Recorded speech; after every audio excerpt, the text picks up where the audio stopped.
Smolková zná Šilhařovice jako každý, kdo se tam narodil. Usměvavou ženu ale znají hlavně ti, kteří se zastaví v místní cukrárně.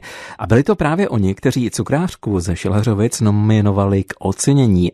Na to místo samé se za ní vydala redaktorka Dagmar Misařová. Vstupuji do cukrárny v Šilhařovicích. Tady to voní. Dobrý den. Na co jste dostali mlsnou? My jsme si přišli pro zakusky. Trubičky obvykle tady bereme a banánové tu bereme. Dneska jsme si vzali jenom trubičky a koláčky taky bereme. Takže vypadá to, že vy jste stálí zákazníci. Jsme, A proč právě sem? Protože nám to chutná. A vy jste z Šilhařovic? Ne, my jsme z Hati. A přesto neleníte a dojedete si pro dobroty až sem. Ano. A víte, jak se tato sympatická dáma jmenuje? Nevíme, ale známe se už dlouho, že? Tak vám přeji, ať vám chutnají. Děkuji moc krát, nashledanou. Pozdravte manželku. Jo, děkuji. Nashledanou. Paní Karlo, pěkně vás zdravím. Děkuji. Ale víte, co by mě velmi zajímalo, kdo vám to tam pomáhá vzadu? Syn. Mm-hmm. Takže vy jste taková rodina, Přesně cukrárna. tak, rodinná cukrárna. Pomáhají mi děti, to je pravda. Jak velké děti? Tak syn má 24 a dcera má 14. A oba dva se vyučili cukráři? Ne, ani jeden, ani druhý. Dcera chodí na základní školu, ale už k tomu tak nějak přilnula, takže jsem ráda, že se v tom trošku našla a že mi s tím pomáhá.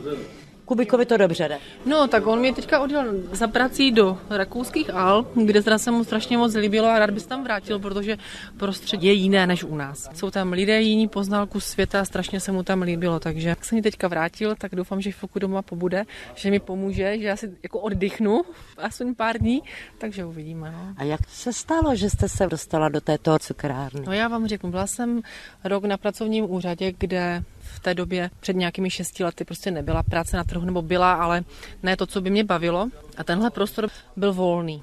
Když si tady byla historicky ještě za Rothschilda, tady byla márnice. Tady je teď vedle škola. No, to byl Anselmův ústav. Ten ústav vlastně vybudoval Rothschild v roku, tuším nějak 1870, kdy potom přivážel své nemocné zaměstnance z Vítkovic. Tady se o ně staral. No a při té příležitosti té stavby téhle budovy postavili vlastně tuhle márnici. Potom zjistili, že kostel je celkem daleko, takže márnice je jim k ničemu. Takže to vlastně, dalo by se říct, takhle vůbec nefungovalo jako márnice, ale bylo to jako zahradní domek. A tím, že já jsem rodačka z Šilhařovic a chodila jsem tady i na základní školu a do mateřské školky, která vlastně a už jako dítě jste byla tady v této márnici? Byla, protože jsme tady měli schované hračky. Vážně, jako na pískovišti. Vy jste se nebáli si tady schovávat ty hračky? Byla zatuchlá, nevlídná, studená budova, která byla prostě absolutně nepříjemná. A my se vždycky jenom vyběhli, porvali jsme nějakou hračku a hned jsme utíkali ven samozřejmě. Že.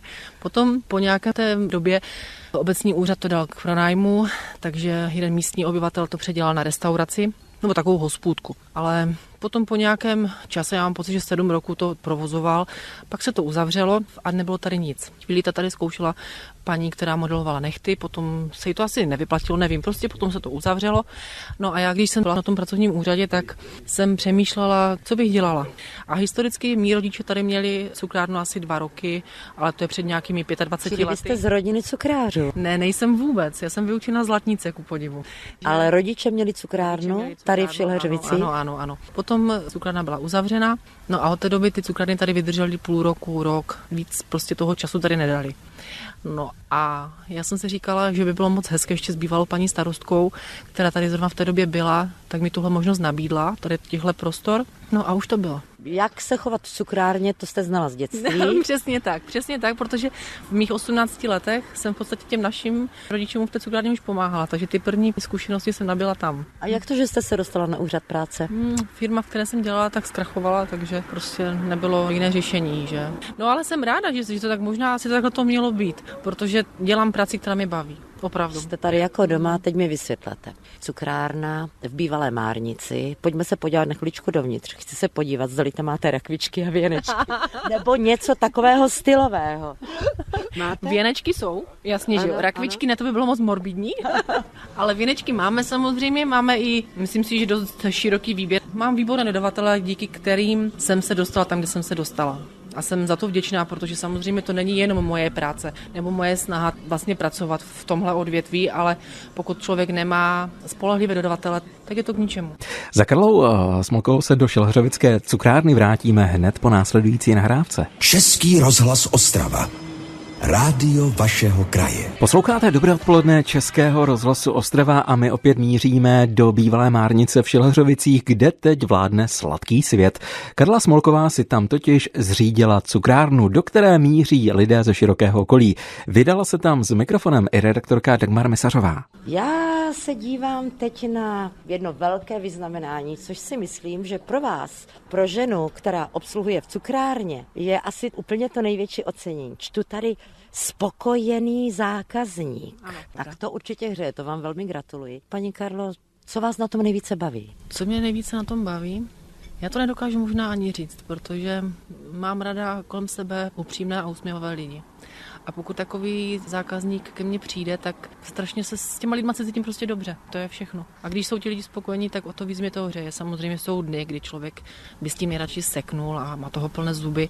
Ale v tu chvíli vám třeba přinese paní, což se mi stalo, zajišťovala jsem jednu svatbu cukrových koláčů a zákusku a všeho. A paní nevěsta přišla, přinesla mi obrovskou kytici jako poděkování. Takže v tu chvíli takové ty myšlenky, jako že už toho mám plné zuby, kašlu na to. A nebo prostě taková ta únava, psychická hlavně únava, protože ani ne možná tělesná, jako spíš psychická únava, tak to je v tu chvíli úplně někde jinde. Je to všechno úplně pryč, protože ta kytka a to poděkování těch lidí vám nahradí úplně všechno. Paní Karlo, máte ještě vůbec někdy chuť na sladké? Víte co? Paradoxně já jsem nikdy na sladké nebyla. Vždycky, když jsme byli na ulici jako děti, tak všechny děti chodili s nanukama, s lízátkama a já jsem měla klobásku v ruce. Já jsem opravdu masožrout takzvaný, takže mě sladké opravdu nechává chladnout. Neříkám, že nevyzkouším nový zákusek, protože tlačím na dodavatele, aby mi aspoň 1 nebo 2 druhy měsíčně udělali nové zákusky, úplně jiného. Takže ochutnám. To by lhala, kdybych neochutnala a tím, co prodávám. Ale není to o tom, že bych prostě tady slintala u vitríny a řekla si, jo, dneska si dám to. No asi proto si držíte tu svou tajli. Děkuji. A vaše děti jsou na sladké? Děti jsou, ano, obě. A co mají nejraději? Tak dcera má nejradši pařížský dort a syn, ten tak po zmrzlině spíš. I když v jeho věku už to je spíš pivo. A vaši rodiče? Rodiče, moje maminka miluje bílé indiány a taťka má rád větrník, klasiku. Vlastně bratr má řeznictví a ten paradoxně, když přijde tady, tak si odnáší celou krabici zákusku, protože on slintá, že jo, to prostě... Tak to máte dobře vymyšleno, ano, vy jste na to maso a bratr má řeznictví a bratr má rád zákusky. Přesně tak. A vy máte cukrárnu. A já když přijedu k brachovi do řeznictví, tak zase odnáším plnou igelitku klobásek a játrovek a takových těch, no, to tak prostě máme. Asi velkou řadu zákazníků už znáte, už i ze svého dětství, že jsou to spolužáci, protože sem jste chodila do školy. Ano, přesně tak. Tady jsem chodila do základní školy i do mateřské školky, takže vlastně znám tady místní lidi určitě taky, ale je to tady i hodně od cizích lidech z okolních vesnic, hodně cyklistů, protože jsou tady výborné cyklostezky vybudované, takže díky tomu je tady spoustu lidí, které ani neznám, ale stálí zákazníci samozřejmě jsou a ty už poznám, takže už je to takové dobrý den, už jsem vás dlouho neviděla. Vidíte, tady je kvalita a je to vlastně místo, kam jste si kdysi schovávala hračky do márnice. Přesně tak to je. Tak jste se vrátila na místo činu. No já jenom doufám, že do budoucna z té cukrárny nebude márnice, až mi tady nepohřbí, potom až budu stará. To byla hodně sladký pohřeb. Jo, máte pravdu, protože jednoho zákazníka jsem tady měla a ten přijel na kolo, už takový starší pán a říká mi, víte, kdyby každá márnice byla tak příjemná, jak je ta vaše, já bych se nebál umřít. Já vám děkuji, přeji hodně štěstí, já vám mějte taky se děkuju, pěkně. Vy taky, nashledanou. Nashledanou. S Karlou Smolkovou ze Šileřovic, která nedávno získala ocenění Sdružení spotřebitelů, natáčela redaktorka Dagmar Misařová. Český rozhlas Ostrava. Rádio vašeho kraje.